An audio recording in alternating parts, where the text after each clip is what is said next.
महाविष्णु महेश अजर अमर नहीं है। इनका भी आविर्भाव अर्थात जन्म तथा तिरोभाव अर्थात मृत्यु होती है। प्रमाण के लिए देखिए देवी भागवत महापुराण।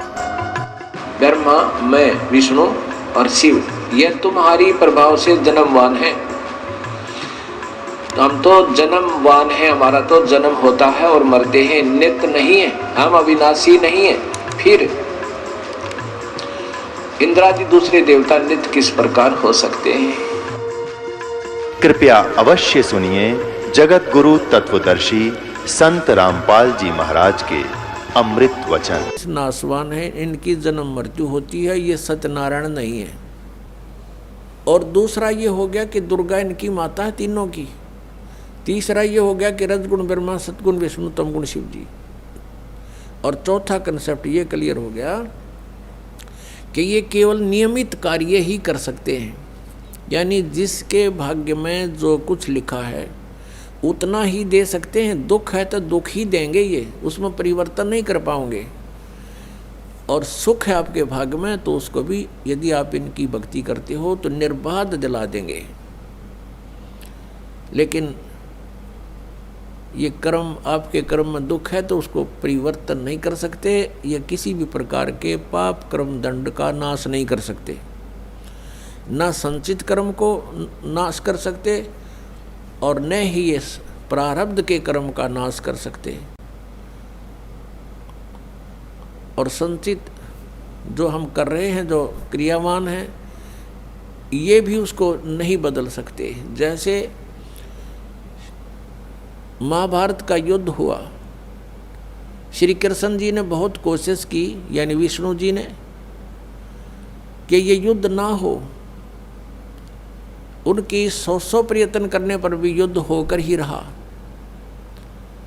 तो जो क्रियावान कर्म थे वह भी ना बचे, उनको भी नहीं चेंज कर सके। नित कितना अनर्थ हुआ, करोड़ों व्यक्ति मारे गए, वो सारा पाप पांडवों के सिर पर रखा गया।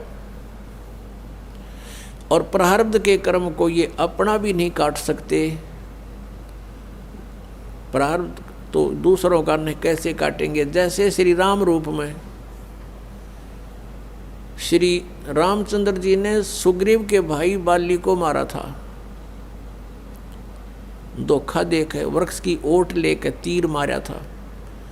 उसका भी बदला देना पड़ा, वो भी कर्म दंड भोगना पड़ा। उसके प्रारब्ध में लिखा गया वो कर्म श्री कृष्ण रूप में। जो बाली वाली आत्मा थी वो तो एक शिकारी बना, और श्री राम वाली आत्मा श्री कृष्ण बने। और श्री कृष्ण जी का वध विषाक्त तीर, यानी जहर से बुझे हुए तीर मार कर उस एक शिकारी ने उनका वध किया। तो उनका अपना भी कर्म भोगना पड़ा उन भगवानों को, जिनकी हम गुण गाया करते थे, जिनको सर्वशक्तिमान बताया करते थे, तो वो भी सर्वशक्तिमान नहीं पाए, ये अविनाशी भी नहीं पाए, क्योंकि इनकी जन्म मृत्यु होती है। इनके पिता कौन है? इनके पिता काल रूपी ब्रह्म है। पुण्यात्माओं, सत्संग के अंदर परमात्मा की याद दिलाई जाती है, आत्मा और परमात्मा की स्थिति बताई जाती है, कौन से कर्म अच्छे हैं कौन से बुरे हैं ये याद दिलाई जाती है। और आपको जो मिशन से जुड़ता है, जो भगवान चाहता है, उसको स्ट्रिक्टली कहा जाता है कि ये पाप नहीं करोगे, ऐसा नहीं करोगे तो तुम सफल होगे, सच्चाई है ये। तो फिर वो आपके क्रियावान कर्म भी बदलवा दिए जाते हैं। जैसे कोई शराब पीता है, कोई चोरी करता है, कोई मिलावट करता है, कोई जारी करता है, कोई और बकवाद करता है, वो सब छुटवाई जाती है। वो क्रियावान कर्मों को भी चेंज कर दिया जाता है। प्रारब्ध के अंदर आपकी किस्मत में कोई ज़बरदस्त दुख है, उसको भी परमात्मा हल्का करके नाश कर देते हैं। परमेश्वर शरण में आने से आई टले बला, और जय मस्तिष्क में जय भाग्य में सूली हुआ कांटे में डर जा।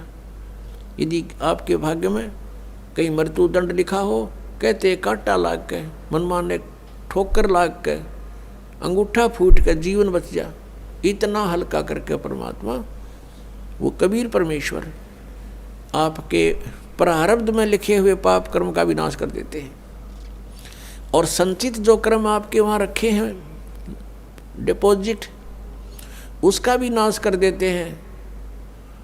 क्या बताते हैं परमेश्वर अपनी महिमा? आप ही बतावें आकर के। जब ही सतनाम हृदय धरो, भयो पाप को नाश, जैसे चिंगारी अग्नि की भाई पड़े पुराने घास। हमारे संचित कर्मों का ढेर लगा पड़ा है। हम आप जी को अब मिली है सत साधना, जो सच्ची साधना करनी चाहिए थी। इस सत साधना को ना करके हम जितने भी क्रियाएं करते थे वो शास्त्र विधि को त्याग कर मनमाना आचरण था, वो भगवान के विधान के विपरीत था। श्रीमद् भगवत गीता अध्याय नंबर 16 के श्लोक नंबर 23 में लिखा कि अर्जुन, शास्त्र विधि को त्याग कर जो मनमाना आचरण करते हैं, अर्थात मनमानी पूजाएं करते हैं, शास्त्र जो शास्त्र अनुकूल नहीं है, तो उनकी न तो गति होती है और न ही उनको कोई सुख होता है और न ही उनको कोई सिद्धि प्राप्त होती है, अर्थात यूजलेस। और इन 3 कामों के लिए ही हम भगवान की भक्ति करते हैं, और वही उन साधनाओं से कोई लाभ नहीं होता जो शास्त्र विधि को त्याग कर मनमाना आचरण करते हैं। तो उन क्रियाओं से हमें पुण्य बना नहीं, भक्ति धन जुड़ा नहीं, और जो साधना हम करते थे शास्त्र विधि को त्याग कर, उससे पुण्य के स्थान पर पाप बनते रहे। हम जिस लोक में रह रहे हैं ये काल का लोक है, यहाँ सुख नहीं, यहाँ तो सारा निर्दयी कार्य है इस भगवान का, क्योंकि जिसका नाम काल है, जो है ही कसाई, तो वहाँ सुख कैसे हो सकता प्राणी को? अब इसने ये खुद कहता गीता जी अध्याय नंबर 11 के श्लोक नंबर 32 में श्रीमद् भगवत गीता में कि अर्जुन, मैं काल हूँ और सबको नष्ट करने के लिए प्रवृत्त हुआ हूँ। अर्जुन 11वें अध्याय के 21वें श्लोक में कह रहा है कि ये भगवान, आप तो देवताओं को भी खा रहे हो, आप तो ऋषियों के भी खा रहे हो, और इस ऋषियों का समुदाय आपके आगे हाथ जोड़ रहा है, मंगल हो, बख्श दो, आप तो इनको भी खा रहे हो। ये कहता मैं तो काल हूँ भाई, मैं ना छोड़ दूँ किसी ने, और तू ना युद्ध करेगा तो भी मारूंगा इनको, ये तो मार रखे मैंने। तो पुण्यात्मा जो खुद न्यों का मैं काल हूँ और उसको हम भगवान मान रहे, हम तो सांप पूज रहे थे, सर्प। अब श्री कृष्ण काल नहीं थे। श्री कृष्ण जी ने इस गीता के ज्ञान से पहले अपने आप को कभी काल नहीं कहा, और उसके बाद कभी अपने आप को काल नहीं कहा। ये तो काल जो है ये 21 ब्रह्मांड का स्वामी है, और ब्रह्मा विष्णु महेश का ये पिता है। ब्रह्मा विष्णु महेश जी की दुर्गा माता है, और ये इसको श्राप लगा हुआ ब्रह्म को, इस काल कहो चाहे ब्रह्म कहो, ये काल रूपी ब्रह्म भी कहलाता है। तो उस श्रापवश इसने 1 लाख मानव शरीरधारी प्राणी नित आहार करना पड़ता है, और उसके लिए हमें यहां रोक रखा है इसने। अब जैसे कसाई बकरे पालता है, उन बकरों को सब सुविधाएं तो देता है वो, जैसे एक चारों तरफ से उनको बाड़ बना दी, कोई हिंसक पक्षी पशु और ना खा जाए उनको, और चरागाह बनवा दिया उनके लिए, घास फूस बोझड़े झाड़ उड़ा खूब उत्पन्न हो गए। एक तालाब बनवा दिया, एक शेड डलवा दिया घास फूस का, यानी झोंपड़ी। सर्दी लगे तो उसमें आ जाएं, वर्षा आवे तो उसके नीचे खड़े हो जाएं, और चारा खूब बढ़िया उनके लिए उपस्थित होता है। अब वो बकरे ये सोचते हैं कि हमारा जो मालिक है कितना अच्छा है, कैसी सुविधाएं हमें दे रखी हैं, घास दे रखा है खाने को, चरागाह दे रखे हैं और तालाब बनवा रखा है। अब उन बकरों की इतनी ही बुद्धि काम करती है, लेकिन वो उस समय को भूल जाते हैं जब आता है कहीं से उसको ऑर्डर 20 बकरों का, 10 बकरों का, बकरियों का, तो वो क्या करता है, जा कर के उनसे लेकर डंडा और छांट लेता मोटे मोटे। अब उसमें किसी का बेटा मरो, चाहे किसी की बेटी कटो, चाहे माँ कटो, चाहे बाप मरो, वो ना देखता है किसका बेटा किसकी माँ है, इसकी माँ का क्या हाल होगा, रोएगी, इसका बच्चे रोएंगे, तो वो तो उनको निकाल लाता है। वहाँ नहीं सोचता, उसके मन में भी ना आती है बातें, उसने तो छांटने हैं मोटे मोटे और जाके कड़च करवा देता, कटवा देता है। तो यही हालत आप जी की हमारी यहाँ पर हो रही है। आप देखते हो दुर्घटना में परिवार नाश हो जाता है। वैसे किसी आपदा में जैसे भूकंप आ गया, वहाँ पर अक्षेत्र नष्ट हो जाता है। किसी परिवार के 4 मर गए, 5 मत, किसी के 6 मत, 3 मर गए, कुछ बालक बचे, किसी का बाप बच गया। तो ये स्थिति हमारी यहाँ पर है, जैसे कसाई के बकरों की होती है। और हम ये सोचते हैं देखो कितना अच्छा भगवान है, कितनी अच्छी पृथ्वी दे रखी है, इस पर अच्छे नाना भिन्न भिन्न प्रकार के फल फ्रूट हैं, काजू किस्म, सेब संतरे, कभी झरने बह रहे हैं, बढ़िया दरिया बह रही हैं, नीचे जल है, बहुत अच्छा वातावरण है, और हम संतान उत्पत्ति करते हैं और खाता वो है। लेकिन हम सोच नहीं पाए कि ये हो क्या रहा है, ये क्या हो रहा हमारे साथ, क्योंकि हमारी बुद्धि इतनी कमज़ोर बना दी इसने और ऐसा शरीर में हमें फिट कर दिया कि हम ज़्यादा सोच नहीं सकते। इसमें कभी कुछ हो रहा है, कभी कोई बीमारी या टेंशन, 100 प्रकार की समस्या इसके अंदर। तो ये ज्ञान भगवान ने आके बताया कि तुम यहाँ इस काल के लोक में रह रहे हो और यहाँ तुम सुख खोज रहे हो। तो जो प्रसंग चल रहा है कि ये पाप कर्म का नाश नहीं कर सकते और ये खुद भी दंड भोगते हैं। ब्रह्मा विष्णु महेश के पिता हैं ये काल भगवान, और जो शास्त्र विधि को त्याग का मनमाना आचरण करते हैं,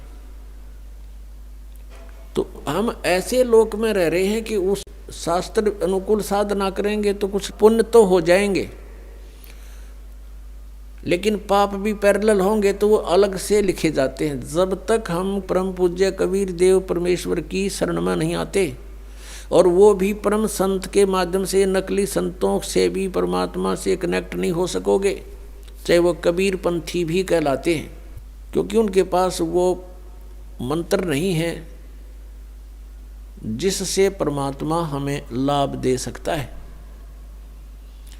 अब जैसे कोई गणते जांडी काटे तो कोई प्रॉपर वे थोड़ा ही है, वो तो बकवाद है। जांडी काटनी है तो तिखा कुआड़ा चाहिए, कट्टा कट कर दे 1 घंटे में साफ, और उस गणका लगा रहो चाहे 10 दिन तक कंडे मोर हो ले।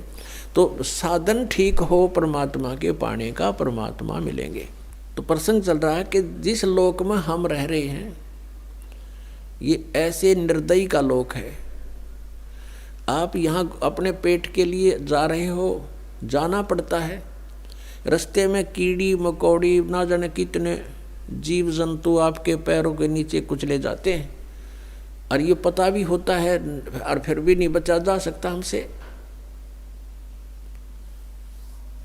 परमात्मा कहते हैं पृथ्वी ऊपर पग जो धारे और करोड़ जीव एक दिन में मारे। अब कहने का भाव ये है कि जो हम साधना करते थे शास्त्र विधि को त्याग के, उनसे पुण्य तो कोई बना नहीं था क्योंकि वो शास्त्र विरुद्ध होगी, और पाप अपने आप बने थे। जैसे 1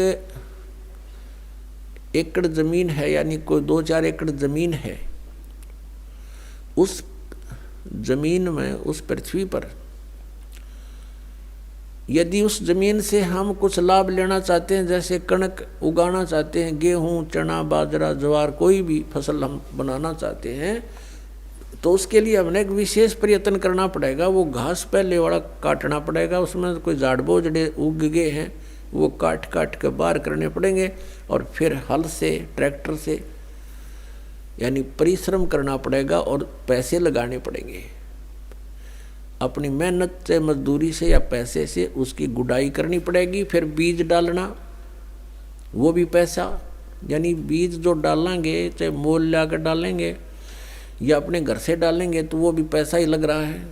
फिर सिंचाई का, उसके ऊपर फिर अपनी पर्सनल मेहनत, ये सब इतना व्यय करके, और समय भी सारा दिन उसी के चक्कर में लगे रहना, तब जा कर के कहीं फसल बनती है, गेहूं प्राप्त होते हैं। और उसी जमीन, उसी पृथ्वी को आप बिल्कुल ना छेड़ो, कुछ ना करो, उसमें भी फिर भी अपने आप अड़ंगा उग गया होगा, अपने आप इतना कुबाड़ो उसके अंदर उत्पन्न हो जाएगा, वो दिखे भी नहीं पृथ्वी है यहाँ पर, तो वो यूजलेस है। तो पुण्यात्मा, वो घास तो आप पे बन गया, वो अड़ंगा कुबाड़ तो आप पे उग गया, और फसल बनाने के लिए कितना प्रयत्न करना पड़ा, और वह भी फसल हुआ तो वरना भी हुआ। यहाँ के जो साधनाएं थी वो ऐसे टाइप की थी जैसे कोई इंद्र की गद्दी प्राप्त करने के लिए, स्वर्ग का राजा बनने के लिए तप या यज्ञ करते हैं, तो उनकी यज्ञ या तपों को खंड करवा दिया करता था वर्तमान राजा इंद्र। क्योंकि यहाँ राजनीति चलती है, धर्म नीति नहीं चल सकती। धर्म नीति तो परमात्मा के चरणों में आने के बाद हम राज्य की इच्छा त्याग कर ही धर्म नीति को पर चल सकते हैं, उसको सफल कर सकते हैं। तो इंद्र अपनी राजनीति के आधार से कि कहीं कोई तेरी गद्दी प्राप्त करने की योग्य कोई ऐसा धार्मिक अनुष्ठान ना कर ले, तो उनको खत्म करवा देता था, किसी ना किसी कारण से खंड करवा देता। तो वो समझ ले जैसे किसान यहाँ पर खेती तैयार करता है, ओले आगे या वर्षा फ्लड आ गई, हो गया नाश बने बनाए का, या आग लग जा बनी बनाई फसल गेहूँ का। तो यहाँ कहने का भाव ये है कि इतनी मेहनत के बाद भी आशा नहीं कि घर आ जाएगी, और घर आती है तो कितना प्रयत्न, और वैसे उसमें अड़ंगा वैसे उग गया उस जमीन में। तो ये हम जिस लोक में रह रहे हैं, ये ऐसा स्थान है कि हमने अगर पुण्य करने पड़ेंगे इस शरीर से, तो मेहनत करनी पड़ेगी, काम भी छोड़ना पड़ेगा, 10 रुपये भी लगाने पड़ेंगे, तब हम पुण्य प्राप्त कर सकते हैं। और साधना हमारी शास्त्र अनुकूल हो, शास्त्र विधि को त्याग कर मनमाना आचरण ना हो, तो तब हमें पुण्य मिलेंगे। और पाप बराबर में लिखे जाएंगे, पाप अलग लिखे जाते हैं, पुण्य अलग लिखे जाते हैं। जब तक हम कबीर परमेश्वर की शरण में नहीं आते हैं, परम संत के माध्यम से हैं, तब तक हम जो साधना करते हैं, चाहे वो शास्त्र अनुकूल भी क्यों ना हो, तो भी हमारी दोनों लिखे जाएंगे, पुण्य न्यारे पाप अलग, और दोनों ही हमें प्राप्त होंगे। उन भक्ति वाली साधनाओं का तो स्वर्ग महास्वर्ग में जिस झूठे सुख को हम सुख मानते हैं वहाँ मिलेंगे, और जो पाप अलग लिखे हुए हैं वो मिलेंगे हमने नरक में, या फिर 84 लाख योनियों में, या फिर मनुष्य जीवन प्राप्त होगा, उसमें भी कुछ मिश्रण किया जाता है पाप और पुण्यों का। तो कहने का भाव ये है कि जहाँ हम रह रहे हैं वो, और जिन भगवानों को हम पूज रहे हैं, उनकी पूजाओं से हमारे संचित कर्म नहीं कट सकते। प्रारब्ध का जो कर्म, प्रारब्ध का कर्म वो होता है जो हमारे जीवन में लिख दिया जाता है, जिसको हम भाग्य बोलते हैं, किस्मत, वो दोनों भोगने पड़ेंगे। और कबीर परमेश्वर की शरण में आने के बाद ये परमात्मा कहते हैं, यजुर्वेद अध्याय नंबर 5 के और मंत्र नंबर 32 में कहा है कि उसी कसी कबीर अंगारी असी बम्भारी असी। अग अंगारी माने अग माने पाप, अरि माने शत्रु, पापों का नाशक, वो कबीर है, कबीर देव का, हम उसको कबीर साहब बोलते हैं। बमभारी माने हमारे कर्मों के बंधन को काटने वाला, बम्बर माने बंधन और अरी माने शत्रु, बमभारी। तो बमभारी जो बंधनों का शत्रु है वो कबीर देव है, कबीर साहब है। और वो रित धामा सवर ज्योति रित धामासी, वो स्वयं प्रकाशित है उसका शरीर परमात्मा का। जैसे सूर्य स्वयं प्रकाशित है ऐसे ही परमेश्वर का शरीर स्वयं प्रकाशित है, साकार है, मनुष्य सदृश है, नर आकार है, मनुष्य तुल्य है वो। और वो सतलोक में रहता है। अपनात्मा परमात्मा ने 600 वर्ष पहले अपनी अमृत वाणी में बोला था, कबीर वाणी में, सच्चिदानंद घन ब्रह्म की वाणी में 600 वर्ष पहले कहा था कि वेद मेरा भेद है, मैं मिलूं वेदन में नाही, और जौन वेद से मैं मिलूं वो वेद जानते नहीं। वेद मेरा भेद है, मेरी ही जानकारी, मेरी महिमा का गुणगान वेद कर रहे हैं, लेकिन इन वेदों में वर्णित विधि से मेरी प्राप्ति नहीं हो सकती, क्योंकि इन चारों वेदों में ब्रह्म तक की साधना का उल्लेख लिखा है। और पांचवा जो वेद था सूक्ष्म वेद, जो सच्चिदानंद घन ब्रह्म की वाणी यानी पांचवा वेद था, उसको नाश कर दिया इस काल भगवान ने कि कहीं इन मेरे अंतर्गत जितने प्राणी हैं इनको भगवान का पता ना लग जाए और इस साधना को करके ये मेरे जाल से निकल ना जाएं। इस दृष्टिकोण से इस काल भगवान ने वो पांचवा वेद नाश कर दिया। उस पांचवें वेद के नाश की पूर्ति करने के लिए परमेश्वर स्वयं चल कर आते हैं सतलोक से, और फिर वो जानकारी देते हैं खुद आकर के। वो कहलाती है सच्चिदानंद घन ब्रह्म की वाणी, श्रीमद् भगवत गीता। अध्याय नंबर 4 के श्लोक नंबर 32 में कहा है कि अर्जुन जो 25 से लेकर और 31 तक जिन मंत्रों की श्लोकों में जो व्याख्या है, कोई तो योगासन करता है, कोई देवताओं की पूजा करता है, कोई तीक्ष्ण अहिंसावादी बनकर मुंह पर पट्टी बांध कर नंगे पैरों घूमता है, कोई जीव इंसान हो जावे ये ऐसी साधनाएं करते हैं, कोई स्वाध्याय ही करता है, कोई केवल अपने श्वास उस श्वास पर ध्यान देता है कि श्वास बाहर जाता है, वो श्वास अंदर आ जाता है, इस पर देखते रहो, बस यही क्रियाएं हैं, यही साधना है। ना देखोगे तो भी श्वास तो आवे जावेगा, ना तुम्हारे देखने तक के कला टूट उसमें। तो बिना ज्ञान के ये धक्के दे रखे थे, डरे डुआ रखे थे अपने से, ये साधनाएं ठीक नहीं थी, शास्त्र विधि को त्याग का मनमान्य आचरण था। तो कहता है इन 25 से लेकर 30 तक जो ये श्लोकों में चौथे अध्याय के गीता जी में साधना या साधक अपनी साधना को पापनाशक जानते हैं और इसलिए वो कर रहे हैं। एक दिन उनको ये पता लग जाए गलत है, तुरंत छोड़ देंगे वो। तो फिर कहा गीता जी अध्याय नंबर 4 के श्लोक नंबर 32 में कि वो यथार्थ ज्ञान इन यज्ञों का जो यज्ञ कर रहे हैं ना, परमात्मा पाने के लिए ट्राई कर रहे हैं, यज्ञ माने धार्मिक अनुष्ठान, इन धार्मिक यज्ञों की अनुष्ठानों की जानकारी बहुत विस्तार के साथ लिखी है सच्चिदानंद ब्रह्म की वाणी में। ब्रह्मणे मुखे यानी उस परमात्मा ने अपने मुख से आकर बोली है उस वाणी में, वो यथार्थ ज्ञान लिखा हुआ है। अपनात्मा वो है सच्चिदानंद घन ब्रह्म की वाणी, कबीर वाणी। और परमात्मा कहते हैं ये चारों वेद मेरी ही महिमा का गुणगान कर रहे हैं, लेकिन मैं इन वेदों में वर्णित विधि से प्राप्त नहीं हो सकता। आपको दिखाते हैं यजुर्वेद, यजुर्वेद अध्याय नंबर 5 का मंत्र नंबर 32 में कबीर अंगारी असी बम्भारी असी, ये देखिएगा, ये है यजुर्वेद और महर्षि दानंद द्वारा इसका अनुवाद है। इसके प्रकाशक कौन है? सार्वदेशिक आर्य प्रतिनिधि सभा 2/5 महर्षि दानंद भवन, रामलीला मैदान, नई दिल्ली से।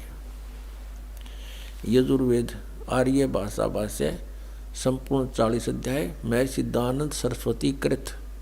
इस दानंद जी ने इसका अनुवाद किया है, ये लेखक नहीं है वेदों का, केवल अनुवाद करता है, जैसे गीता जी के गढ़े अनुवाद करता है। और मुद्रक ये हैं Prince offset printers 1510 Pataudi house Daryaganj नई दिल्ली से। अब इसके 5वें अध्याय के 32वें श्लोक में दिखाते हैं आपको। ये 5वां अध्याय और ये है नीचे 32वां मंत्र 32। यहाँ देखिएगा, उसी गसी, ये देखो कबीर अंगारी असी, हम इसको कबीर बोल देते हैं, बै अपने लैंग्वेज में हम बै बोलते हैं। कबीर अंगारी असी बम्भारी अविसुर असी। अच्छा, इसका इन्होंने अनुवाद किया है, ये देखेंगे। हे जगदीश्वर, जिस कारण आप, उसी के माने कांतिमान, असी माने हैं, और अंगारी माने खोटे चलन वाले जीवों के शत्रु। ये लिखना था, आप पाप के शत्रु हैं, पाप नाशक हैं। अब ये अनुवाद करता महर्षि दयानंद का अपना ज्ञान सिद्धांत था कि भगवान पाप नाश नहीं करता, इसलिए इसने यहाँ बात उलझा दी। और फिर 8वें अध्याय के 13वें श्लोक में 6 बार लिख रखा भगवान पाप का नाश कर देता है, वहाँ इसकी बसाई नहीं। ये लिखना था, वो अंग माने पाप, अरि माने शत्रु, वो पापों का शत्रु कौन है? कबीर।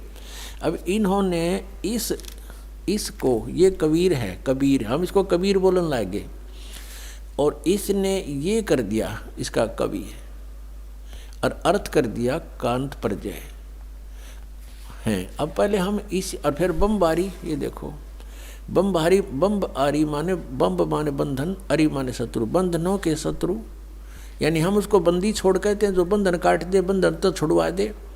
हम कबीर जी को, कबीर परमेश्वर को हम बम्भारी यानी हम बंदी छोड़ कहते हैं। और इसको लिखने का फर्क है, या बंदी छोड़ लिख दे, बंधनों का शत्रु लिख दे, एक ही बात है। अब जैसे इन्होंने यहाँ जो गलती की है ना, यह गलत कर दिया। ये अगर या तो फिर कवि ये लिख देते, यहाँ पर वो कवि हैं बस, फिर भी हम मान जाते, न कुछ ठीक करने की चेष्टा की।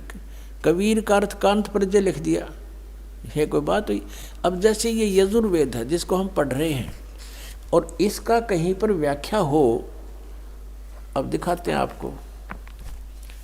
अब जैसे ये इसी यजुर्वेद का अब 36वां अध्याय है, ये देखो, ये 36 अध्याय, 36 अध्याय यानी 36, 36, और इसका ये प्रथम मंत्र है, ये रहा।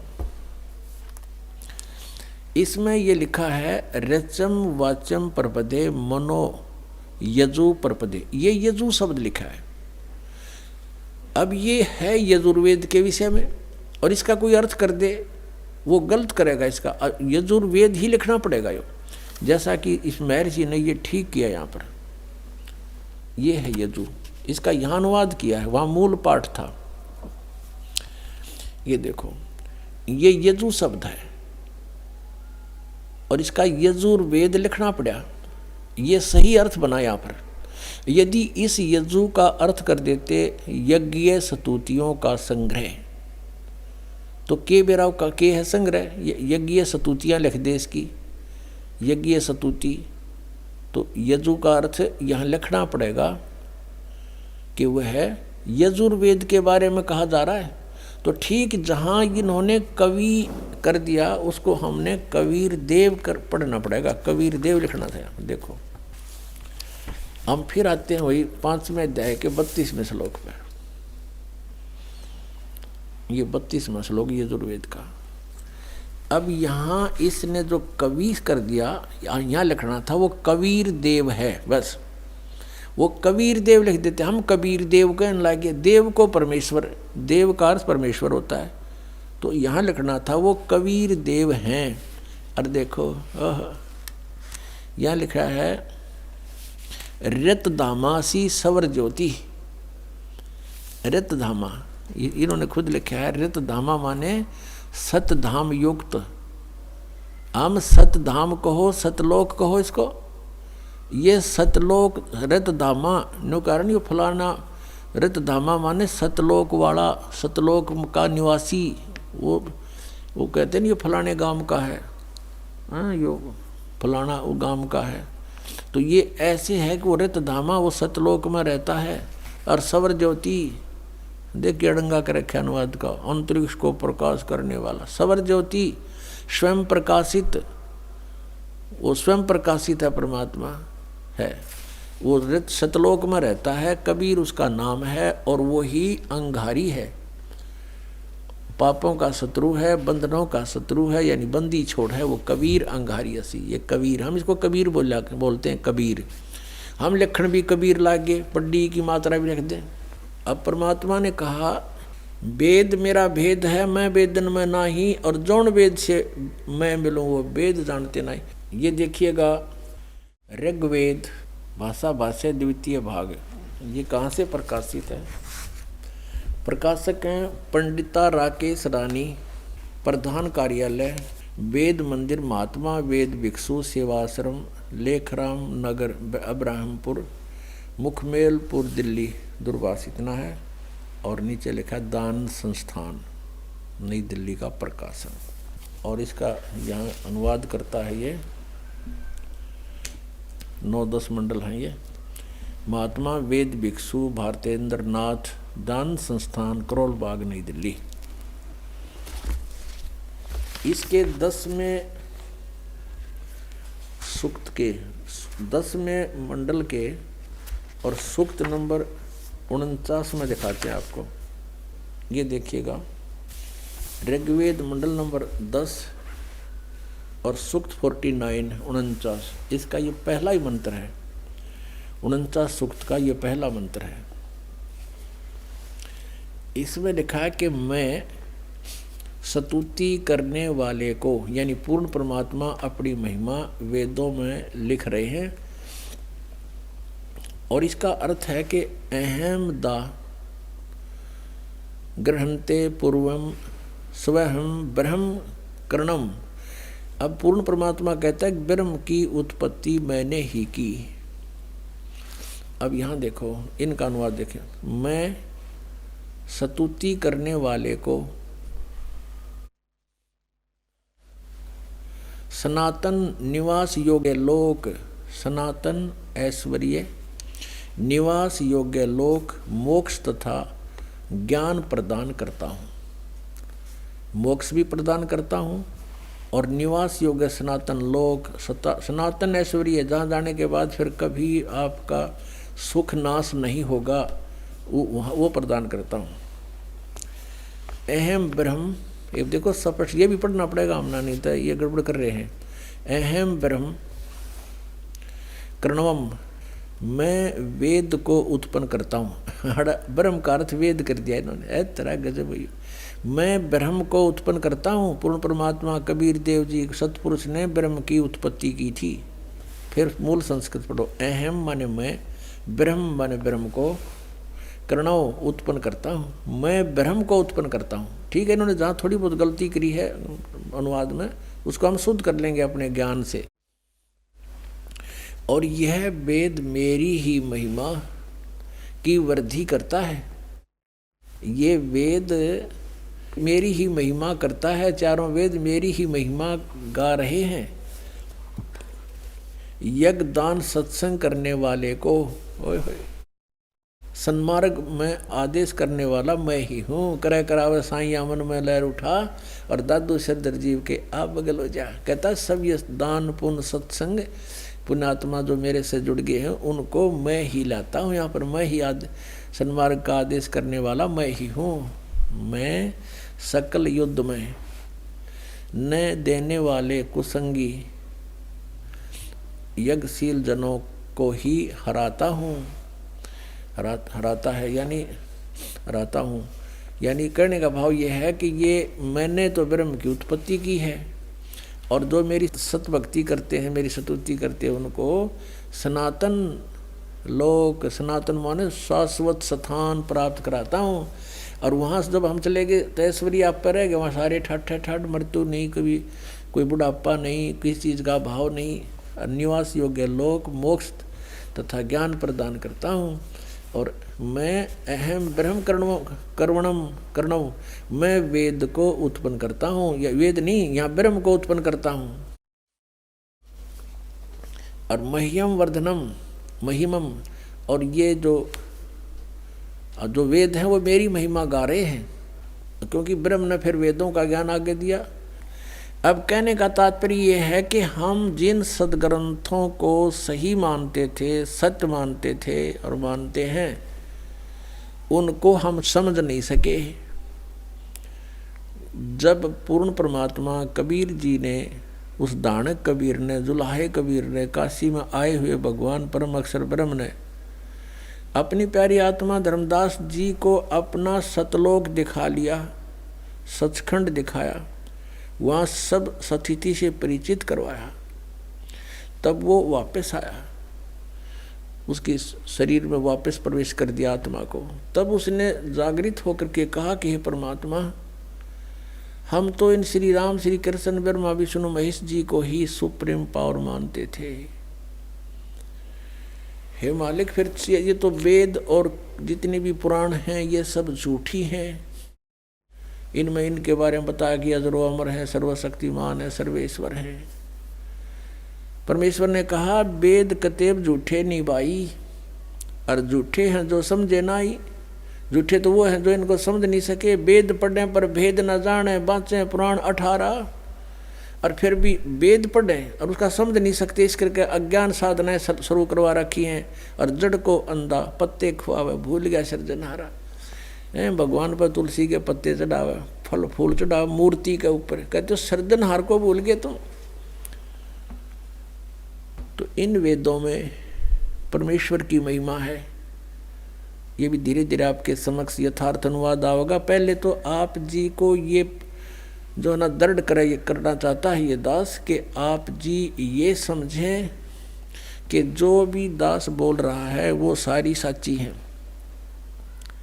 उसके बाद ये दास इन वेदों का जितना आवश्यक है उनका अनुवाद करेगा। और पहले आपको इसलिए इन्हीं के अनुवादित वो दिखाए जा रहे हैं मंत्रों के अनुवाद, कि ताकि कोई आपको भ्रमित ना कर दे कि न्यू कहे कि रामपाल ने संस्कृत ना आती और ये महर्षि दानंद के अनुयायी आचार्य ये संस्कृत के गाता थे। महर्षि भी दानंद भी विद्वान पुरुष था, संस्कृत का गाता था। वो सही समझा है उन्होंने, वेदों का ठीक अनुवाद कर रखा है। तो पहले उन्हीं के द्वारा किए गए अनुवाद को दिखाकर फिर दास साथ साथ उनमें जो त्रुटि है वो आपके समक्ष पेश करेगा। फिर आपका समझ में आओगी, फिर आप दृढ़ हो जाओगे कि सचमुच कौन सा अनुवाद सही है कौन सा गलत है। फिर आप स्वयं निर्णय लेकर के दृढ़ हो जाओगे। और जब तक हम दृढ़ नहीं होंगे हम कोई मोक्ष प्राप्ति नहीं कर सकते। डगमग आदमी कभी सफल नहीं हो सकता। आप आगे जाकर के मान लीजिए दो रास्ते हो जाते हैं। कहीं आप अकेले जा रहे हो, या तो आपके साथ गाइड हो, कोई व्यक्ति जानकार हो, या फिर आपके पास मैप हो। उस मैप पर आप देख कर चल सकते हो कि ये रास्ता नहीं ये है, और मैप के बारे में आप दृढ़ हो कि सचमुच इसमें जो लिखा फाइनल है। तो ये हमारे सदग्रंथ हमारे मैप हैं। ये मैप आपको मानचित्र दिखाया जा रहा है कि आप जिस रास्ते जा रहे हो ये रास्ता आपका है, ये नहीं है। और आप दृढ़ हो जाओ कि सचमुच ये, फिर आप डगमग नहीं हो सकते। अगर आपके पास मैप नहीं है, आप चल पड़े, आगे दो रास्ते हो जाते हैं, वहीं पर आप असमंजस में पड़ जाओगे, आंख मीच करते चल पड़ो किसी साइड में, वो दूसरी बात है। तो ऐसे इन सदग्रंथों का आपके रूबरू कराना ये दास अनिवार्य समझता है। अब बताया कि वेद मेरा भेद है और मैं ना वेदन के माही, जौन वेद से मैं मिलूं ये वेद जानते नहीं। अब जैसे गीता जी अध्याय नंबर 4 के श्लोक नंबर 32 में कहा कि वो परमात्मा ने अपने मुख कमल ते जो वाणी बोली, सच्चिदानंद घन ब्रह्म ने, यानी उस परम अक्षर ब्रह्म ने जो अपने मुख से वाणी बोली, उसमें बहुत विस्तार के साथ इन धार्मिक अनुष्ठानों की जानकारी दे रखी है। उसको चौथे अध्याय के 34वें श्लोक में श्रीमद् भगवत गीता में कहा कि गीता ज्ञानदाता ये काल श्री कृष्ण जी में बढ़कर बोल रहा है, इसमें प्रवेश करके बोल रहा है कि उस ज्ञान को तू, वो तत्व ज्ञान है, उस ज्ञान को तू तत्वदर्शी संतों के पास जाकर समझ। उनको दंडवत प्रणाम करने से, कपट छोड़कर उनकी सेवा प्रसन्न करने से, सरलता पूर्वक प्रसन्न करने से वो तत्वदर्शी संत तुझे परमात्म तत्व का ज्ञान कराएंगे जिसको गीता ज्ञान दाता भी नहीं जानता। वो तत्व ज्ञान है जो सच्चिदानंद घन ब्रह्म की वाणी में है, सच्चिदानंद घन ब्रह्म के मुख से निकली है। यानी उसी परमेश्वर ने आके ये सच्चाई हमें बताई है कि तुम कौन हो, तुम कहाँ से आए हो, कौन परमात्मा है, तुम साधना क्या करते हो। तो वो परमात्मा की महिमा जैसे आपने ऋग्वेद मंडल नंबर 10 सूक्त 49 में प्रथम मंत्र में आपने पढ़ा कि वो वेद जो परमात्मा कहता है पूर्ण ब्रह्म कि इस वेद का इस ब्रह्म की उत्पत्ति मैंने की।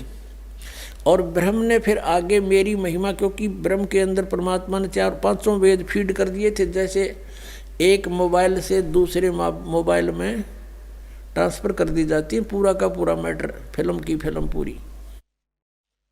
ऐसे परमात्मा ने 5 वेद इसके अंतःकरण में फैक्स कर दिए थे वहाँ से। और फिर जैसे समय आने पर अपने आप मालिक के नियमानुसार इसके अंदर से श्वासों के माध्यम से वो सारे बाहर आगे प्रकट हो गए। अब अगर आज से 50 वर्ष, 20 वर्ष, 40 वर्ष पहले ये दास ये बताता कि परमात्मा ने इसके कंप्यूटर में, इसके काल के अंतःकरण में वो 4 वेद भेज दिए और फिर समय आने पर उसको आदेश अनुसार प्रक्रिया मालिक ने ऐसी की कि उसके श्वासों से आप निकले बाहर, तो ना दच्चो या बात। आज सारा यकीन होगा, विश्वास होगा आपको, क्योंकि आजकल आप जो टेक्निक देख रहे हो कहाँ से कहाँ डाउनलोड कर लेते हैं, और एक छोटी सी चिप होती है इतनी, और उसके अंदर कितना मैटर भरा होता है, उसको कहीं भी फिट कर दी जा, जिसमें वह डाल दिए, फिर उसे कितना डाउनलोड कर लो, पूरे पृष्ठ के पृष्ठ इतना बड़ा पुलंदा भर लो। तो ऐसा हुआ था। तो इसने जब देखा कि डाउनलोड इसने किया बाहर अपने कंप्यूटर से अंतःकरण से, तो पढ़ा के पर जो 5वां वेद था सूक्ष्म वेद, उसमें तो सारी ये जानकारी है। वे ऑफ वर्शिप भी इसने एक नहीं देखा, आप बताओ, उसको नष्ट कर दिया, छुपा दिया। और ये 4 थे जो जिसमें महिमा तो थी भगवान की, इनको खत्म नहीं कर सका ये। इसमें भी महिमा है लेकिन वे ऑफ वर्शिप नहीं है। और इस वेद को समझना यहाँ के प्राणियों के बस की बात नहीं, चाहे ब्रह्मा जी हो, चाहे विष्णु, चाहे शिव जी, ये भी वेदों को नहीं समझ सके। ये तो वो परमात्मा स्वयं आता है, फिर स्वयं ही अपने द्वारा लिखी हुई उन ग्रंथों को स्वयं ही ठीक ठीक समझाता है। अब जैसे वेदों का जो निर्णायक ज्ञान परमात्मा ने अपनी सच्चिदानंद घन ब्रह्म की वाणी कबीर वाणी में बोला, अब उस वाणी से परिचित होने के बाद हमने वेदों को खोला और वेद बिल्कुल साफ हो गए, क्योंकि ये आध्यात्मिक ज्ञान है, इसको संस्कृत भाषा के जानने वाले नहीं खोल सकते, इसका अनुवाद नहीं कर सकते। जैसे किसी ने हिंदी सीख ली, फॉरेनर ने, अच्छा हिंदी में चाहे कुछ भी बन जा और शास्त्री बन गया, और उसने रामायण का ज्ञान नहीं, रामायण की सटोरी का ज्ञान नहीं, और उसको कोई कहे कि ले आप इन तुलसीदास कृत चौपाइयों का अनुवाद कर दो, अड़ंगा करेगा वो, बेसिक विद्वान बना हुआ है। तो ऐसे ही इन विद्वानों ने, संस्कृत भाषा के विद्वानों ने, विद्वान तो होता जो सर्वज्ञ हो, सर्वज्ञ केवल कबीर परमेश्वर है, और सब भाषाओं का, सब अध्यात्म ज्ञान से सबका जानकार था वो, और उनको अविद्वान कहते थे, ये नकली विद्वान। अब संस्कृत भाषा के जानने से विद्वान नहीं होता, एक भाषा के जान लेने से विद्वान नहीं होता, उसका ठीक है, उसको वो भाषा आती है, उसका मास्टर है, बस।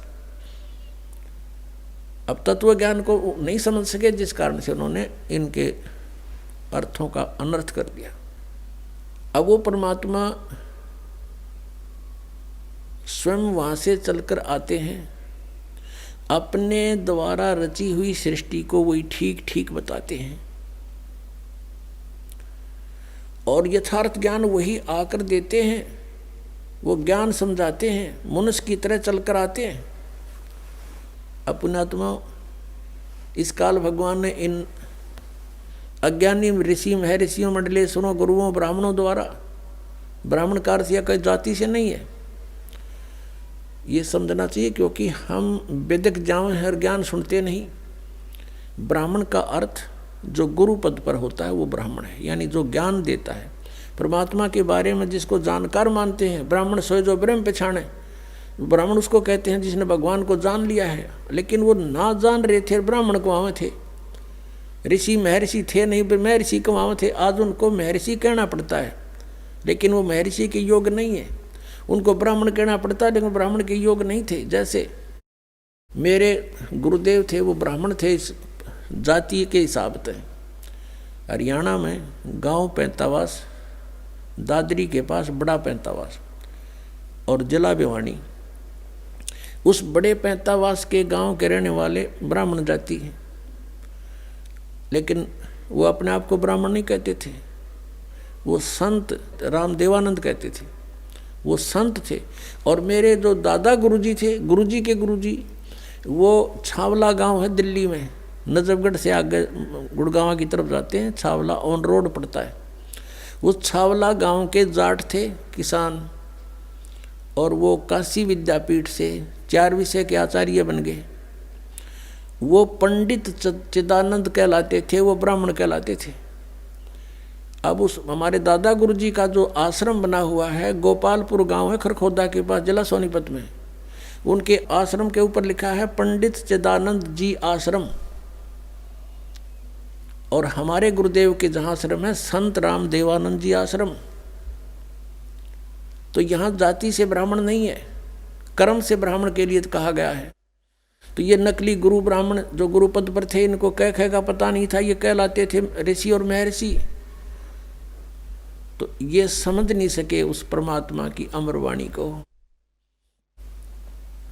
इसलिए परमेश्वर ने कहा कि ये वेद कतेब झूठे नहीं भाई, और झूठे हैं जो समझे ना ही। तो वेदों में लिखा है कि वो परमात्मा स्वयं गति करके आता है। अब जैसे यो आर्य समाज का जो ग्रुप है, इसमें शिक्षित वर्ग बहुत है, और लेकिन वो अक्षर ज्ञान है, उनको अध्यात्म ज्ञान नहीं। उधर से महर्षि दानंद को भी कह का पता नहीं था अध्यात्म ज्ञान का, इसलिए उसने कोशिश की वेदों का अनुवाद करने की, और उसका अपना सिद्धांत था कि भगवान निराकार है। आइए अब हम उन श्रद्धालुओं के अनुभव जानते हैं जो जगत गुरु तत्वदर्शी संत रामपाल जी महाराज जी से दीक्षा प्राप्त कर चुके हैं तथा उनके द्वारा बताए गए भक्ति मार्ग पर चल रहे हैं। नमस्कार जी। नमस्कार। क्या नाम है जी आपका? गजेंद्र कुमार तांती। गजेंद्र जी, आप कहाँ से हैं? जिला सुपौल, बिहार से। गजेंद्र जी, संत रामपाल जी महाराज से नाम दीक्षा आपने कब ली? 27/10/2019 को। संत रामपाल जी महाराज से नाम दीक्षा लेने से पहले आप क्या भक्ति साधनाएं करते थे? हम सादेश में बाल जुगेश्वर जी, प्रेम रावत जी से नाम दीक्षा लिए हुए थे, उसमें भक्ति करते थे। अब वहाँ पर जो है सेवा किए तो हमको प्रचार सहायक का सेवा मिला। प्रचार सहायक का मतलब होता है कि प्रेम रावत जी का संदेश जो है हर एक व्यक्ति के कानों कान तक पहुंचाना, हर एक व्यक्ति के पास पहुंचाना। इसके बाद वहाँ जो है 5 वर्ष हमने सेवा किए। इसके बाद क्या कहते हैं, सेवा सहायक का हमें जो है सेवा मिला। सेवा सहायक में हमने जो है फसली सेवा का काम करते थे, मासिक सेवा का काम करते थे। उसमें जो है जितना भी नाम दीक्षा लिया हुआ था उसको प्रेमी कहते हैं। उसमें सभी प्रेमी से जा कर के महीना में जो है क्या कहते हैं रुपया लेकर के रसीद काटना, उसको कहते हैं मासिक सेवा। इसके बाद फसली सेवा होता है साल में 2 बार, एक होता है गेहूं का, एक होता है धान का।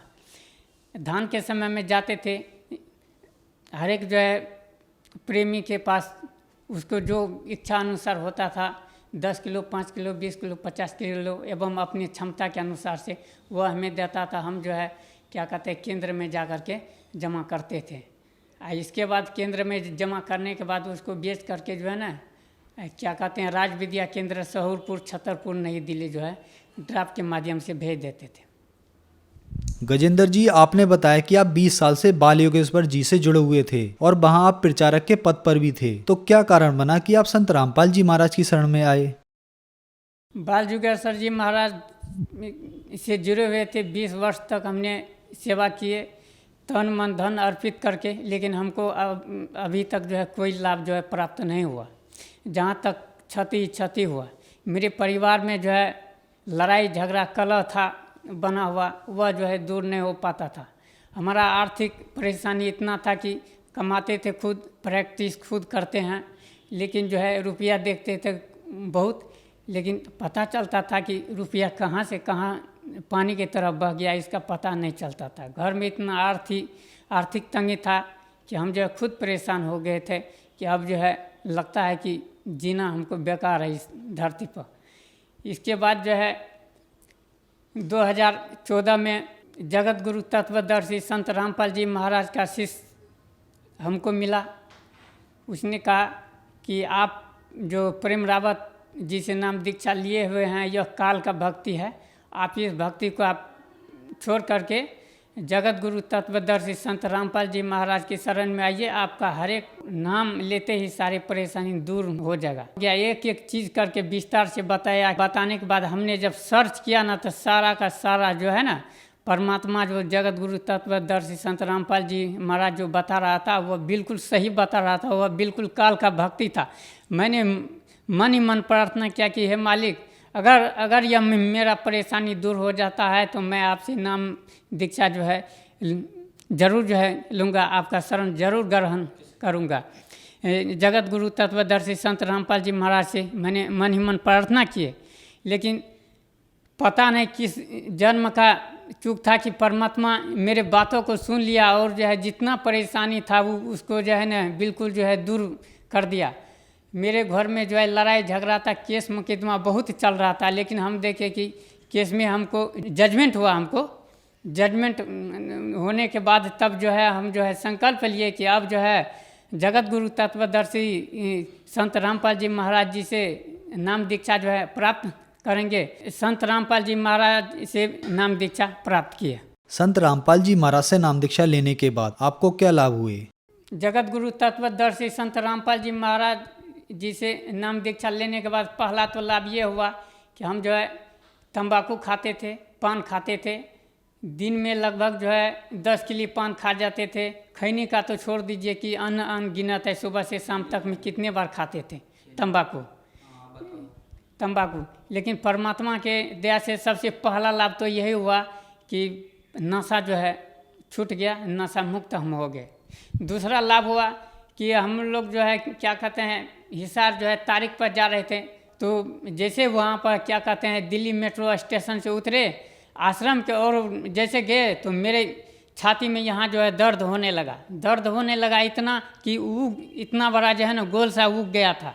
या अब हिम्मत नहीं करता था कि हम जो है आश्रम तक पहुँचे, लेकिन मन ही मन हम जो है मालिक से प्रार्थना किए कि हे जगत गुरु तत्वदर्शी संत रामपाल जी महाराज, हम आपके शरण में आए हैं, मुझे क्या हो गया? अगर यह खबर मेरे परिवार में जाता है तो लोग जो है बहुत ही तरह का भला बुरा जो है कहेंगे। धीरे धीरे करके जैसे आश्रम में जाने के बाद जो है जैसे दंडवत प्रणाम किए परमात्मा के शरण में, मेरा ये जो है ना छाती का दर्द या ये इतना बड़ा जो उगा हुआ था छू मंतर हो गया। लगा कि हमको परमात्मा ने ऑपरेशन कर दिया, मेरा हार्ट का बीमारी जो है ठीक कर दिया। इसके बाद जो है क्या कहते हैं हमको जो है बवासीर हो गया था। बवासीर में बहुत तरह का दवाई खाए। सबसे पहले तो अपना प्रैक्टिस खुद करते हैं, अपने से खाए, दवाई नहीं ठीक हुआ, अपने से सीनियर जो है डॉक्टर जो है उसको बताए कि सर ऐसे बात है, बवासीर ठीक नहीं हो पा रहा है, अब जो है क्या करें? उसने कहा कि ये दवाई लिखते हैं, आप जो है खाइए। दवाई जो है लिखा, खाए, 30 दिन तक खाए। 30 दिन के बाद जो है ना इतना जो है मतलब और जो है खाने के बाद जो है बीमारी बढ़ गया। आया क्या कहते हैं माथा चक्कर देने लगा, क्योंकि ब्लड जा रहा था, खूनी वादी बवासीर था, ठीक नहीं हो पा रहा था। अब लगता था बड़ा डॉक्टर के पास जाना पड़ेगा। ठीक है, अचानक मेरे मन में आया कि जगत गुरु तत्वदर्शी संत रामपाल जी महाराज जी से प्रार्थना लगाना चाहिए। हमने जो है प्रार्थना जो है लगाए। प्रार्थना लगाने के बाद जैसे ही परमात्मा ने वहाँ से आदेश किया, दया किया, 24 घंटा के अंदर मेरा खूनीवादी बवासीर जो है ठीक हो गया। आज तक जो है ठीक है, हम जो है तंदुरुस्ती है, किसी तरह का दिक्कत नहीं है, आर्थिक परेशानी नहीं है। इसके बाद मेरी पत्नी को एक समस्या थी लिकोरिया का हम भी बहुत दवा दिए थे, डॉक्टर को भी दिखाए थे, अल्ट्रासाउंड भी करवाए थे, लेकिन जो है दवाई देने के बावजूद जो है सब जो है निसफल हुआ, बेकार चला गया। पूरे परिवार में सब जो है नाम दीक्षा ले लिया। इसके बाद मेरी पत्नी का जो है लिकोरिया ठीक हो गया, अभी जो है बिल्कुल ठीक है। इन सब परेशानी के बीच में मेरा स्थिति इतना खराब था, कहने के लायक नहीं है, सुनने के लायक नहीं है। रात में सोते थे तो नींद नहीं आता था कि कल क्या खाएंगे। कमाते थे खूब, पैसा देखते थे खूब, लेकिन पैसा जो है रहता नहीं था। लेकिन परेशानी को जो है जगत गुरु तत्वदर्शी संत रामपाल जी महाराज ने मेरे परेशानी को सुना और जो है यह परेशानी जो है छू मंत्र के तरह जो है दूर हो गया। और जो है मेरा आर्थिक स्थिति सब ठीक है, मेरा परेशानी दूर है, जो भी घर में कला था वह भी दूर है। गजेंद्र जी, संत रामपाल जी महाराज से नाम दीक्षा लेने के बाद आपको बहुत सारे लाभ मिले, तो जो दर्शक आज आपको टीवी पर देख रहे हैं, खास करके हंसा देश पंथ वालों के लिए आप क्या कहना चाहेंगे? मैं खासकर हंसा देश पंथ वाले से मैं यही कहना चाहता हूँ कि मैंने हंसा देश पंथ वाले का बहुत प्रचार प्रसार किया, हजारों मैंने जो है उसको जिज्ञासु को तैयार करके उनका शिष्य को नाम उपदेश जो है दिलवाया।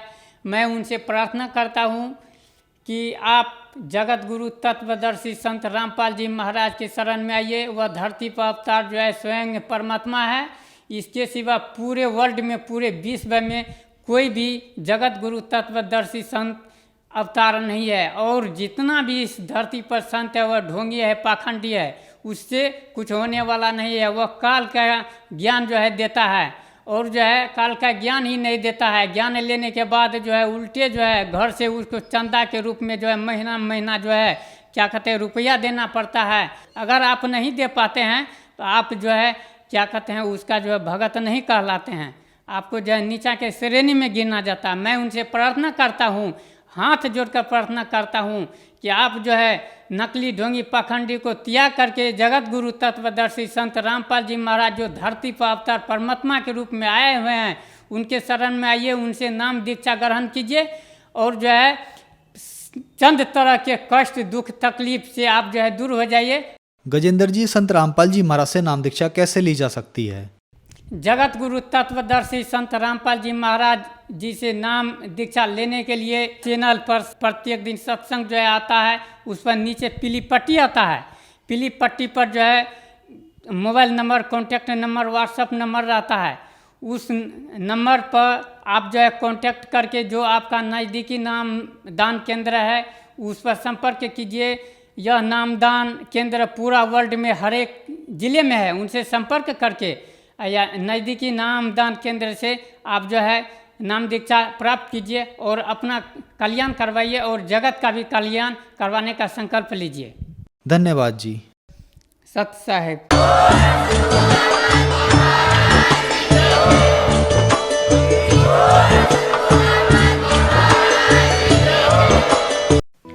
आप सुन रहे थे जगत गुरु तत्वदर्शी संत रामपाल जी महाराज के मंगल प्रवचन। अधिक जानकारी के लिए संपर्क करें